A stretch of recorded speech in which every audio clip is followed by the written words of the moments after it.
I immediately turned into the most incredible love that you can imagine. And it's a love that we don't even have here.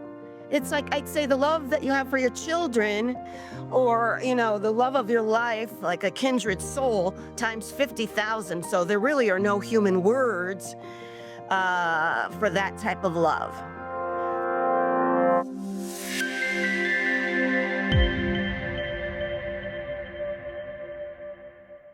Yes, Lisa Marie, thank you so much for giving us the chance to speak to you today. So, Reverend Lisa Marie Bonsek is a licensed ordained minister, an international spiritual and motivational speaker who also spoke at the IANDS Conference in the past. She's an energy healer, Ayurvedic practitioner, meditation teacher, and you've had two near-death experiences 2 nights in a row in 2017 as a result of the after effects of Lyme disease.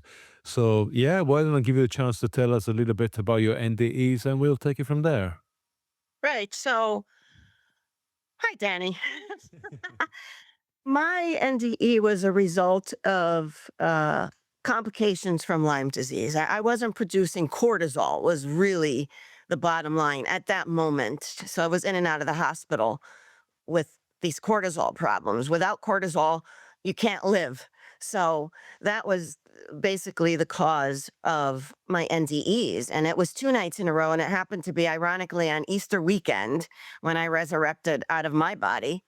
Um, so it first started with a whooshing sound in my body, where my body started feeling lighter and lighter and lighter until I was like, wow, this feels great, not knowing what was going on.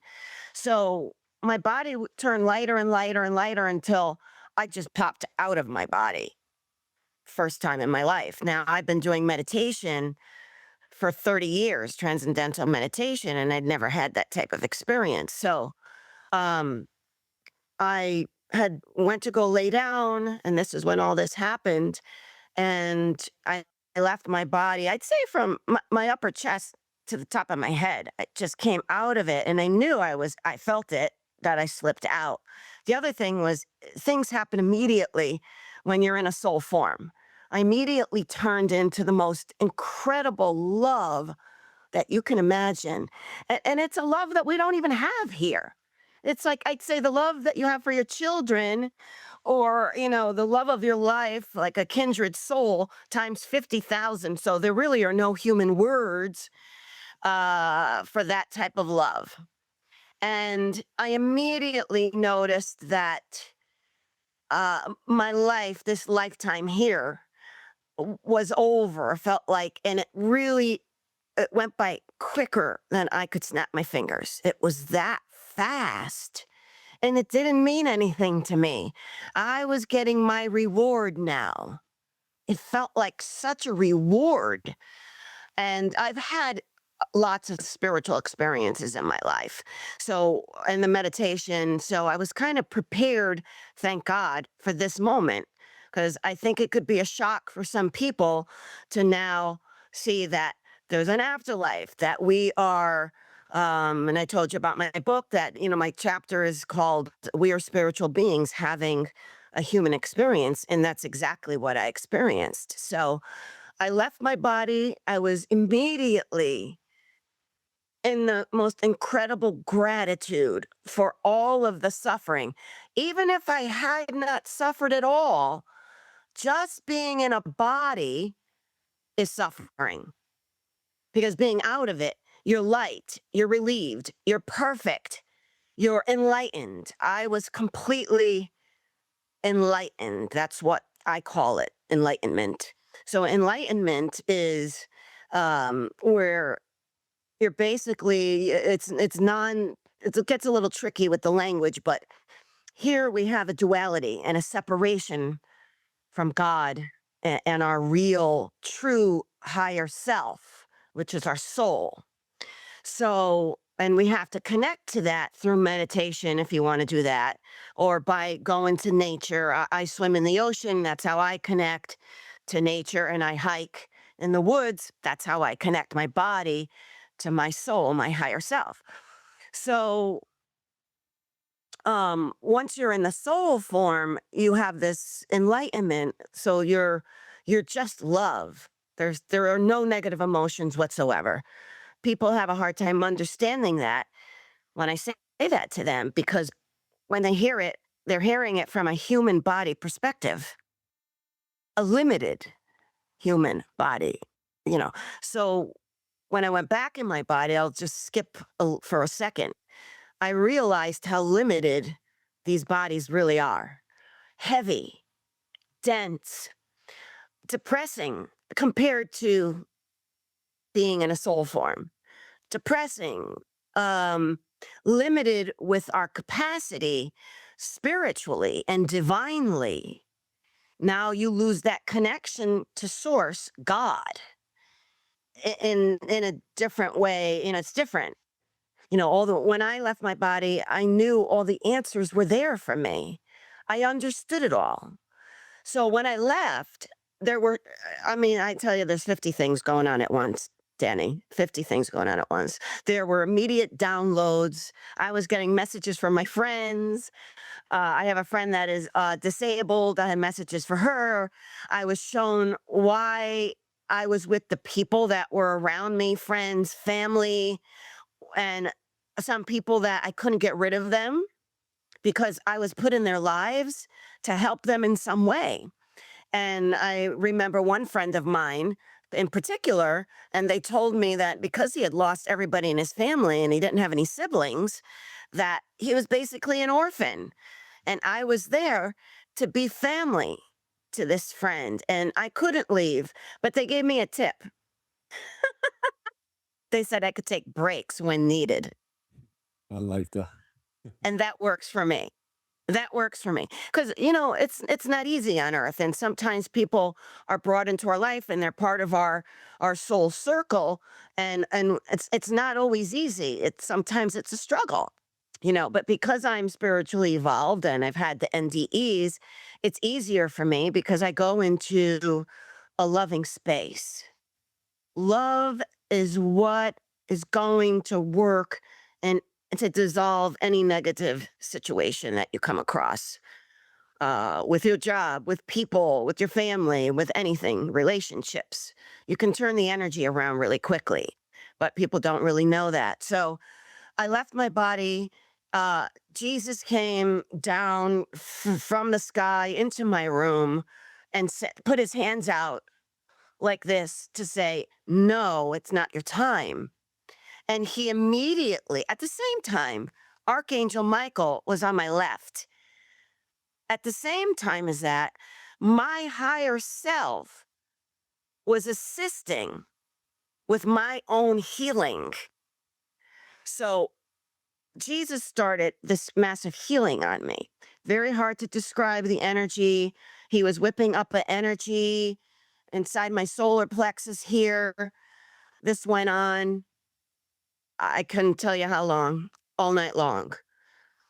Archangel Michael was assisting in that. And before I totally went out of my body, he was going through my body, which I wasn't familiar with. First time it's ever happened to me. So I said to him, knock it off. And he went out the window. But I felt the respect from these divine beings. And it is just incredible. It's an incredible feeling.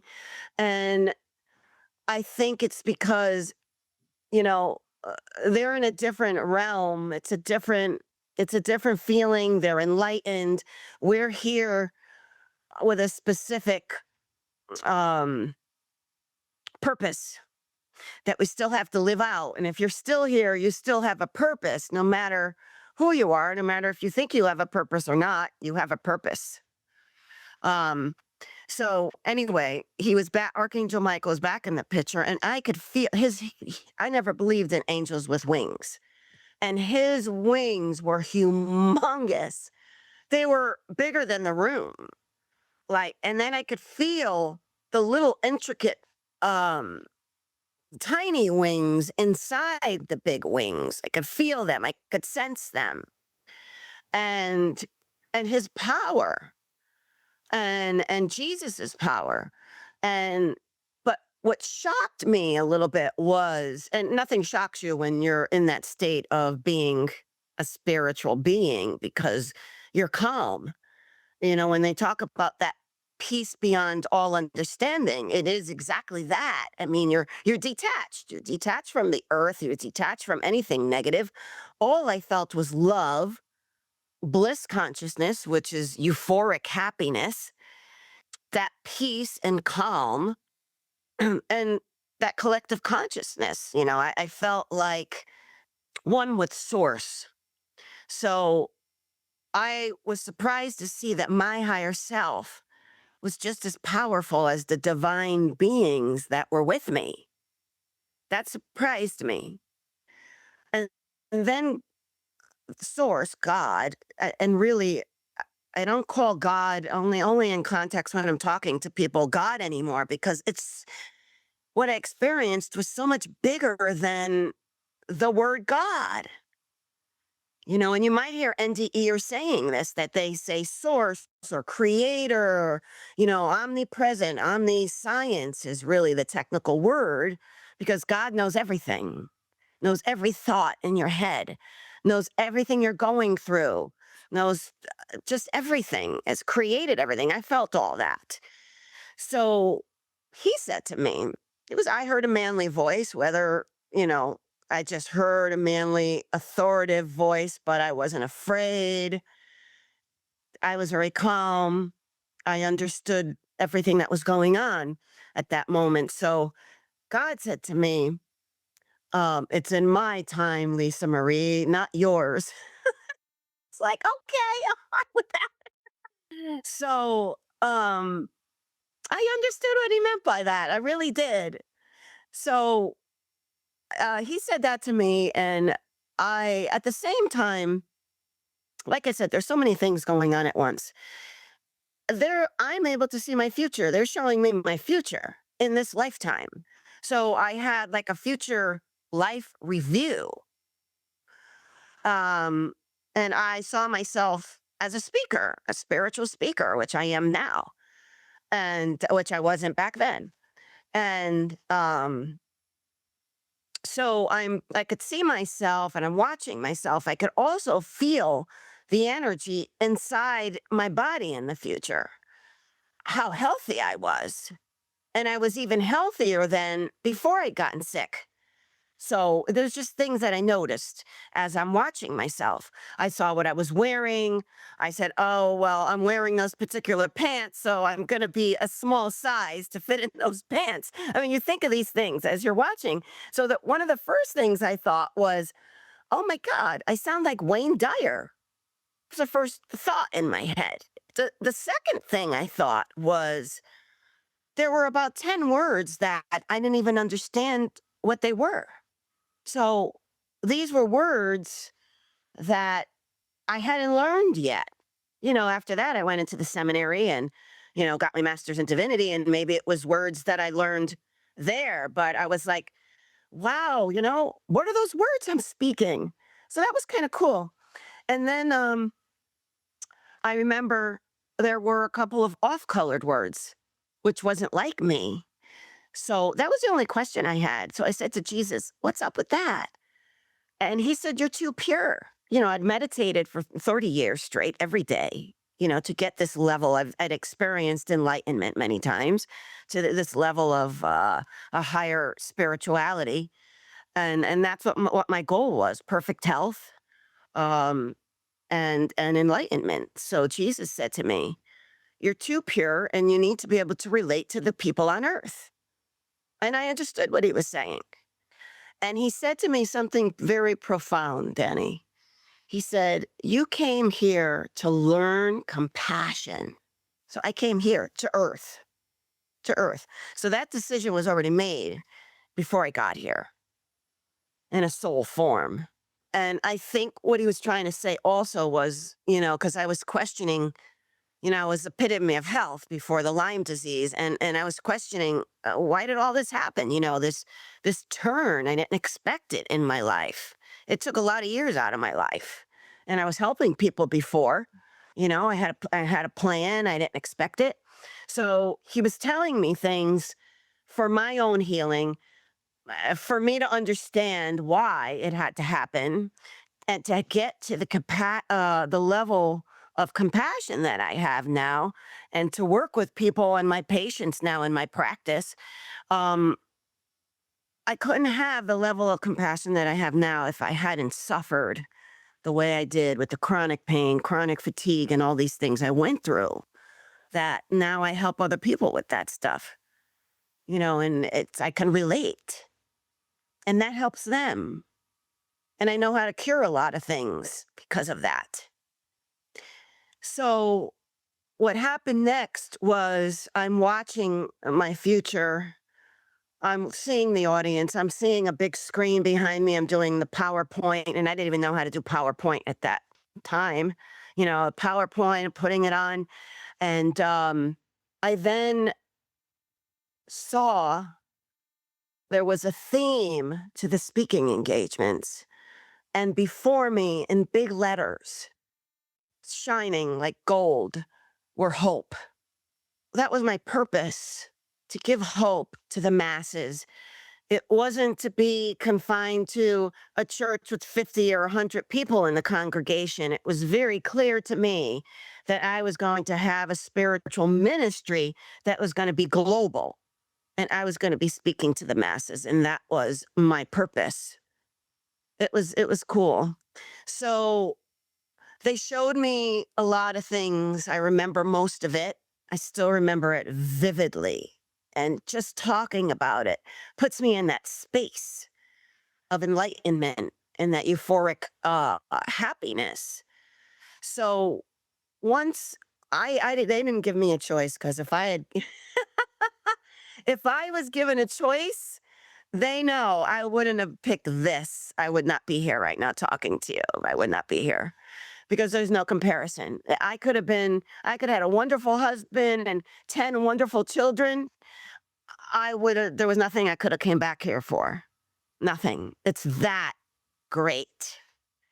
It's so nice to know that it's just a transition from one existence to the other, and we don't die. Actually, I became more alive in my soul form than what I could ever be in this body. And I'm a pretty peppy, animated person, but that is a whole nother level, being in your higher self. I mean, I was beamed up. I was like this. That's how I was. So I was pushed back into my body. And if anybody knows that old show, I Dream of Jeannie, she went into this skinny necked bottle. And that's how I felt. I felt I was expanded consciousness. I was huge. I was free. I was euphorically happy. I was love. And now I'm being squished into this limited, tiny, skinny bottleneck. And it was the most uncomfortable thing I've ever been through. And now I'm going in, and I felt like I went backwards from my head first, went into that bottle I'm describing. And I remember it feeling dark, heavy, limited. The knowledge wasn't there. The spiritual knowledge wasn't there anymore. I wasn't connected anymore, because now I'm back here. And long story short, because there's a lot that went on, but a long story short, um, they wanted a hospital. My doctor wanted to hospitalize me, but because of what Jesus told me and how I was going to heal from everything, and all my blood work was going to be normal again, and I knew I was seeing my truth, and it's just truth there. It's all truth and love. And whatever he told me, this was just with me. I was still not integrated into my body. It took 14 days to be totally integrated with my body after that experience. So I refused medical help because of what they told me. I mean, a lot of things I was cured of immediately. The fatigue took longer. It took up to a year to be totally cured of the fatigue. But was completely, like you said, 100% cured of everything. Thank God. So, but I remember being not integrated for 14 days, and I was seeing visions because my third eye was just blown open. And so I was seeing visions. I was still seeing my future of what my future was, and I couldn't control it. I could be vacuuming and still see these visions coming in. It was like right here in my mind's eye. And I was thinking to myself, I wonder this is how mediums get the information with these little video clips. So clear, very clear. So I then was I saw a vision of a friend washing his car in his driveway. So I just drove over there and showed up, and he said, "Well, how did you know I was home?" I said, "Well, I saw a vision of you washing your car. So I knew you were home." So things like that were happening. Um, I knew I was going to have healing abilities because that's what they told me when I was in that different realm and I was with, I saw my hands and how they were glowing. And there was like this much of vibration and energy coming from my hands. And I kind of still had that even when I was in my body, back in my body. So during those 14 days, maybe 14, at the end of the 14 days, a friend of mine who's a medium, she was doing a gallery event, and I was going to help her with that because she's disabled. So as I was driving to the event, I also had two friends that were coming with me because I bought tickets. And as I was driving there, I was started getting downloads of my friend had to cancel last minute because she was sick. So somebody else was doing the show that I didn't know. And now I start getting downloads, and they were saying, this is for you. We're going to talk about your experiences, and we're going to tell you more about it. And she's going to talk to you. You're going to be picked at the end of this session. So I was like, okay, this is interesting. So I go to the gallery reading. I got one friend on one side, one friend. And so they witnessed it. And so she comes to me at the end, and she comes up to me, and I look healthy. I look healthy. So she says to me, although I was very underweight at the time, and she says to me, she was kind of shocked, and she says, Jesus is here to speak to you. And I'm very matter of fact about it because I know what happened to me. I said, yeah, yeah. I was, ready for it. So she said, Jesus here to speak to you. He says that he healed you. I said, yeah, that's right. And then she said, he said that you were really sick. And she's looking at me funny because I don't look sick to her. So I says, yeah, I was really sick for a long time. And and then she says, he healed you because of your faith, which is true. I had very strong faith, and I almost lost it because of that illness. It's very easy to do because you're at your lowest and you don't think you're going to get better, and it's easy to lose your faith, but that's when you really need it. And faith is it's kind of, to a lot of people it's a religious word, but it's really not. Simply said, it's believing that there's something beyond this, and really knowing. And now I really know there's something beyond this. Without this, it's not even believing, it's knowing for a fact. Thank God. So but she said this to me, and she said to me, Archangel Michael wants to speak to you too. And she said, "Well, he didn't mean to." These were her words. He didn't mean to freak you out. He was just trying to heal you. And what she meant was when he went through my body, and it felt, I never experienced that. Spirit goes through your body like that. And I says, "Yeah, yeah." And I chased him away. So she was then explaining how many angels. I forgot a very important part of the NDEs. When the healing was going on, there were about 100 angels, I don't even know how many, speaking in tandem. They weren't singing, they were speaking, but because it was in a harmony, so beautiful. It's almost sounded like they were singing.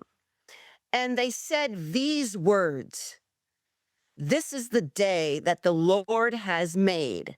Let us rejoice and be glad in it." And they said that over and over. As long as the healing was going on, they were saying it. And I, in my higher self, was speaking in another language. I can't tell you what language that was, whether it was Aramaic, whether it was Hebrew, a mix. There is another language on the other side, heavenly language. I was speaking it and I was thinking, I was in my own head too, because when your consciousness leaves your body, it's who I'm speaking to you with right now. So while I'm speaking this language that I don't understand fluently, I'm thinking in my mind, what is this language? I'm trying to figure it out. What is this? I want to know what it is. But what I did know, I was praying in this language. I was praying for my own healing of this body in my higher self, as my higher self was assisting Jesus and Archangel Michael and God, the creator source, to heal this body so that I can continue my mission to help others, because that has been my life's mission since I was a little girl. I mean, I remember being 7 years old, being at the edge of my bed and feeling the coming, healing energy coming from my hands. And I knew that I had a calling. And nobody on either side of my family are spiritual and at all. My mother was very religious. We went to church a lot, but they didn't have that spirituality and that awakening, the awakening of knowing that we're something beyond these bodies and that we are spiritual, highly evolved spiritual beings having this temporary, in my opinion, for a lack of a better word, dumbed down experience, because we are so intelligent in our spirit bodies. So, um, I had this NDE, and the very next night, the same, I had an NDE again. And when I left my body again, and they did the healing all over again, because I must have needed a lot of work, Danny. And I think that they were also preparing me and beaming me up, for a lack of a better word, of to prepare me for what was going to happen in my future, for my purpose and my work, because now I channel the divine. These are the after effects. The after effects are wild after an NDE. I'm channeling the divine. I'm doing healings on people every day. I had to get my Reiki Master certificate just to be able to go into a hospital, because you can't go in there and say to them, "Oh, I had this NDE and now I'm a healer." So I got that certificate. So, but I think they prepared me with this healing and this energy that they put in me for my future work that I was going to be doing. So it was pretty profound. And I can never. The other thing about the after effects is electronics.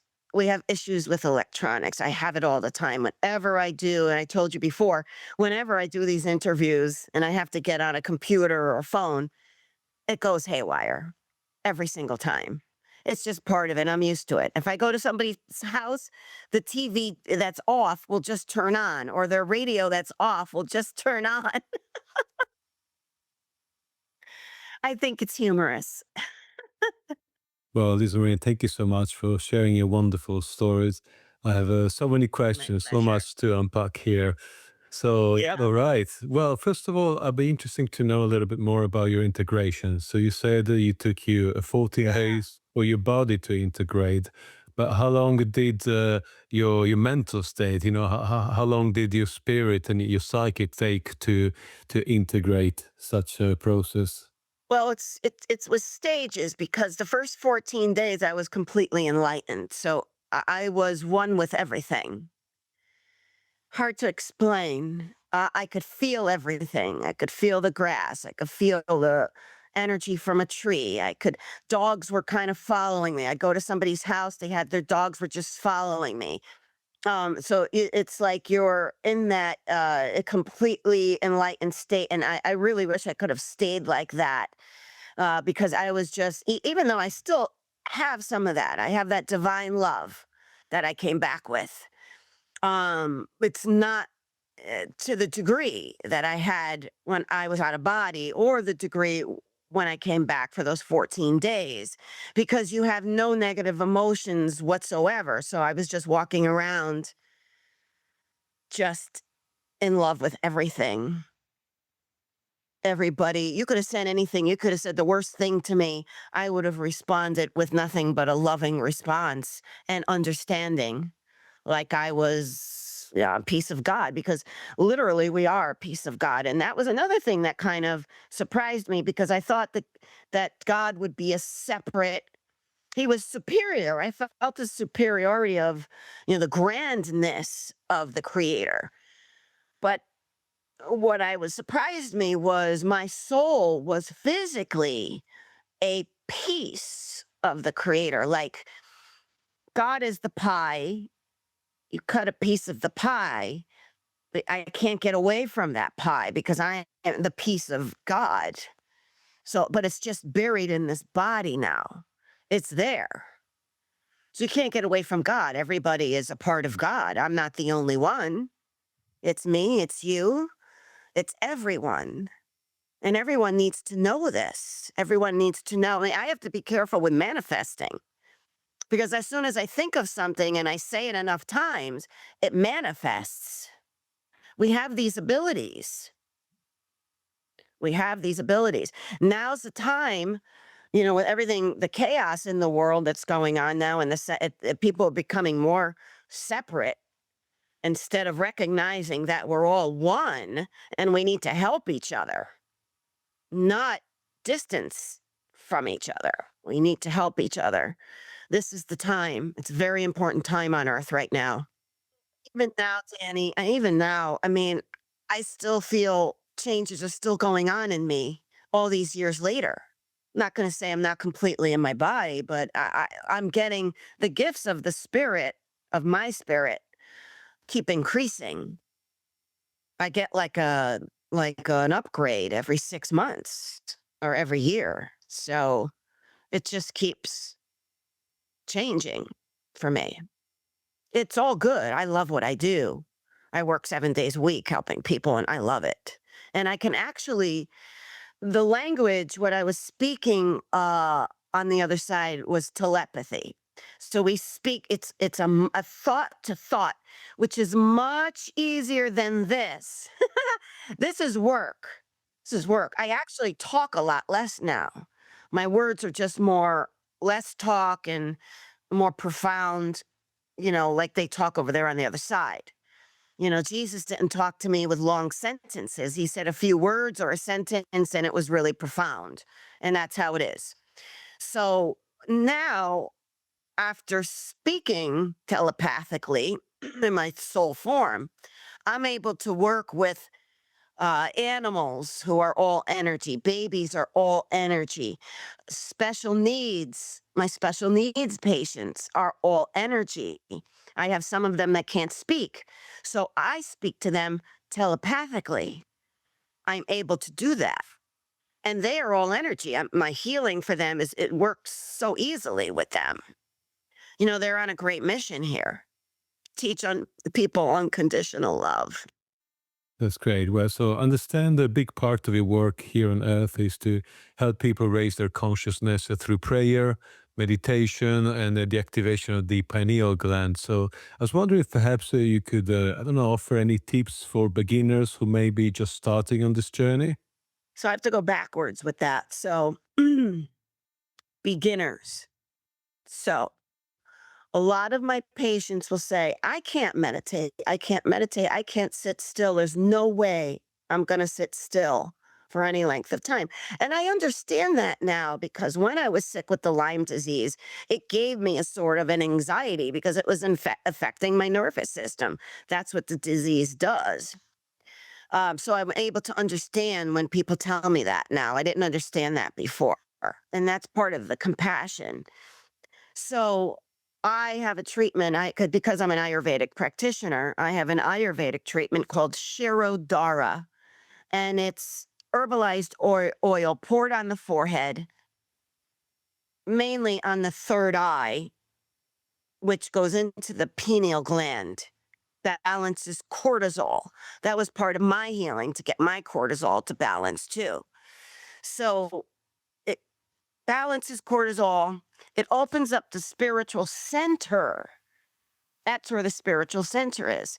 And it calms your body enough. And if you've had, one treatment, sometimes people just need one treatment, or they may need three treatments, or they may need 2 weeks of treatments.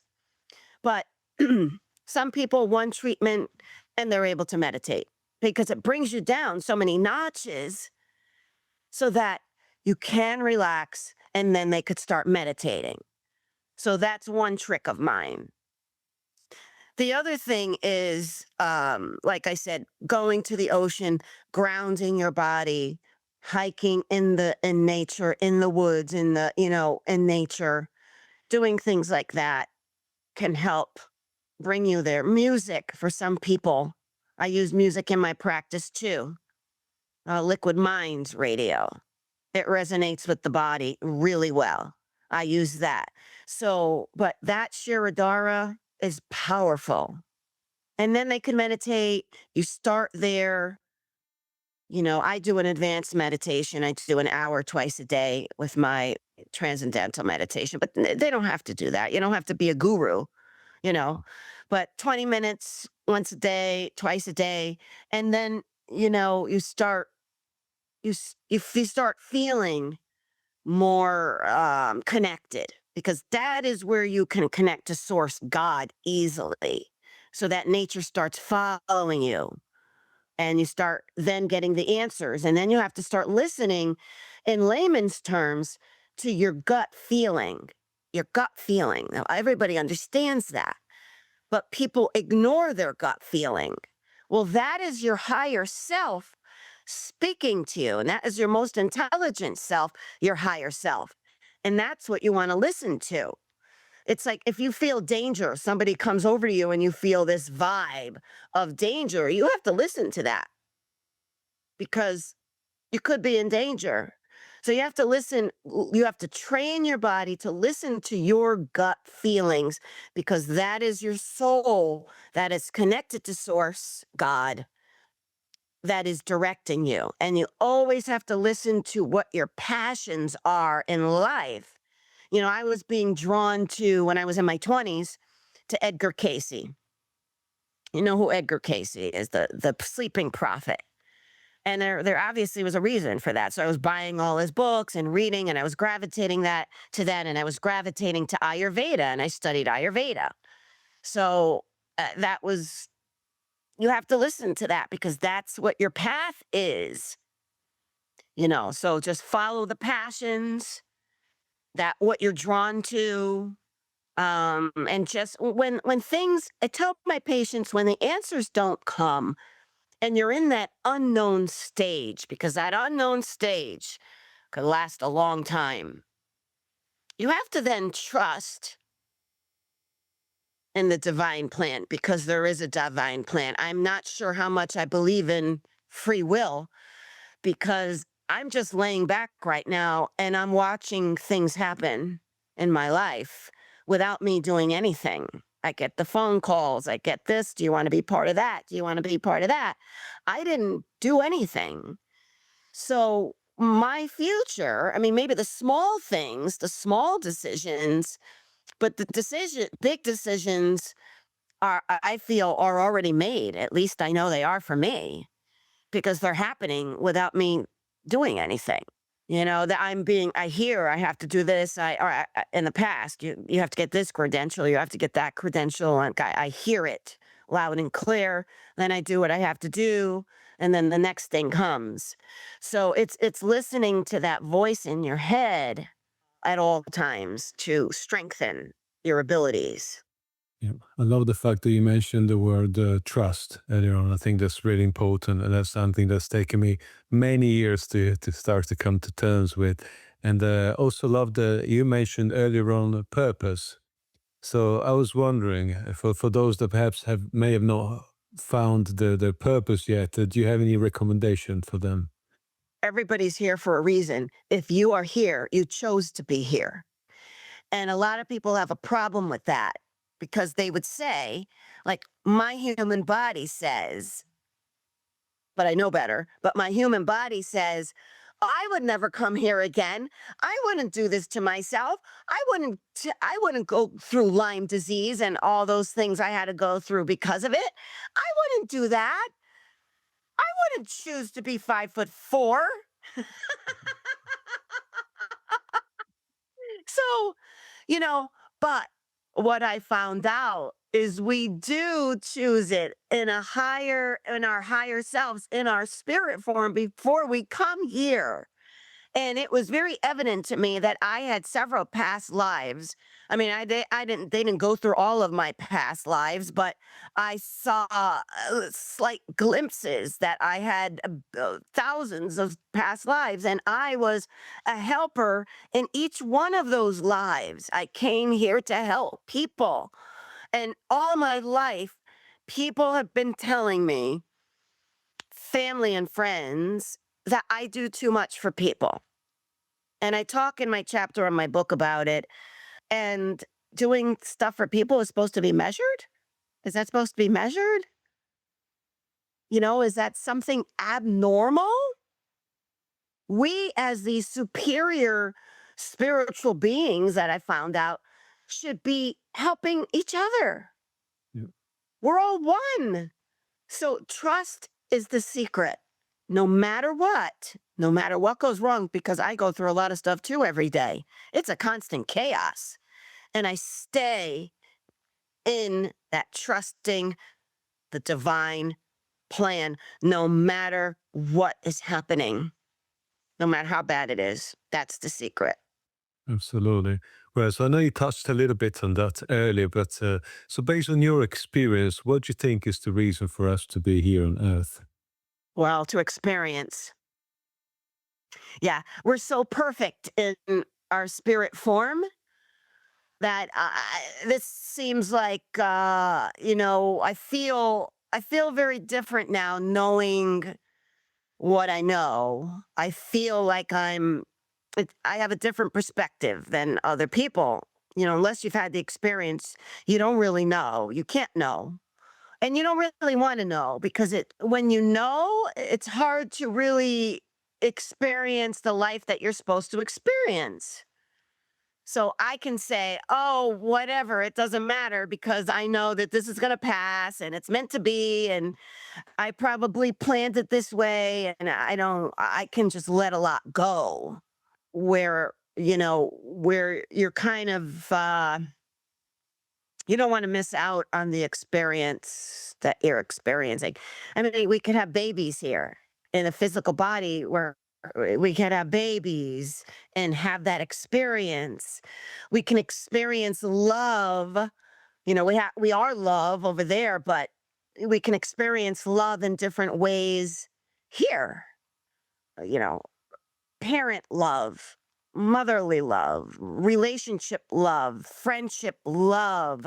It's an experience. It's a playground. Like I feel like I'm just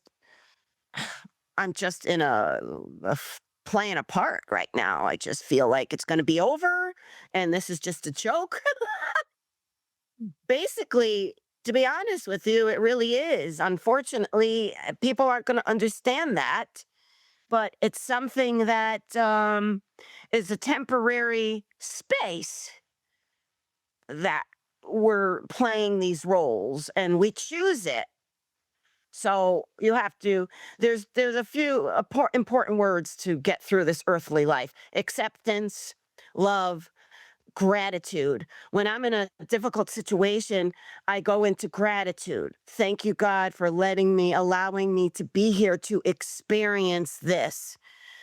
Can you make it go a little quicker? Because I want to get to get to the next thing. Like when I had COVID and I had long COVID, thank you for the experience. I know I'm supposed to go through this. I trust what I'm going through. Can we just speed it up a little bit, and let's get my body healthy and continue on. Yeah. I tell my patients to pray for clarity too when they're in the unknown stage. Just pray for clarity. Let them know that it's happening for a reason, and it shifts the energy. It works. That's great. What would you say is the biggest lesson that you learned from your NDEs? We don't die.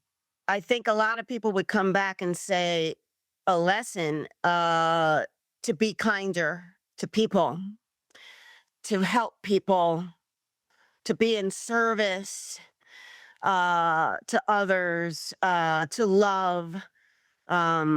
We don't die. It's just a transition. And that was the easiest transition. It was so natural for me to leave my body. And I want to tell people that who have had loved ones die of very tragic situations. This is very important. I don't want people to worry. Um, the soul leaves the body before there is any suffering. Okay.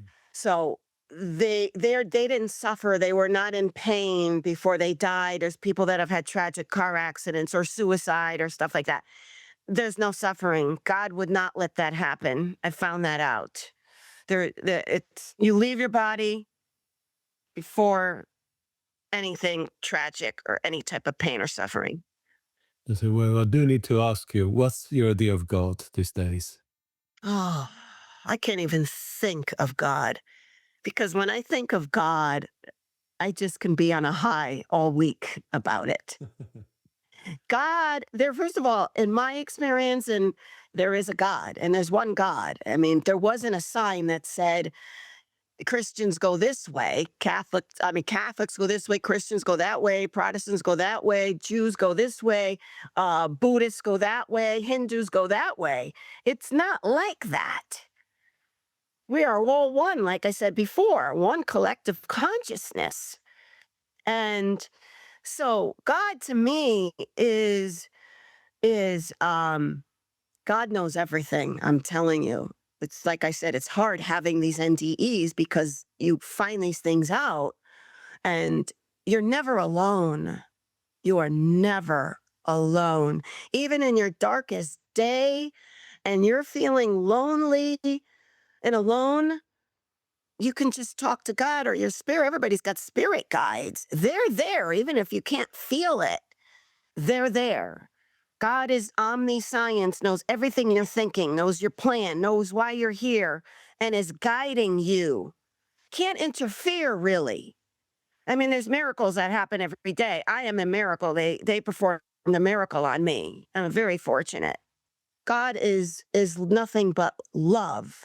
A love, like I said, that we don't have here. It's beyond, and he's so understanding. There isn't this judgment day that everybody is afraid of. People are afraid of death. And this has got to stop, Danny.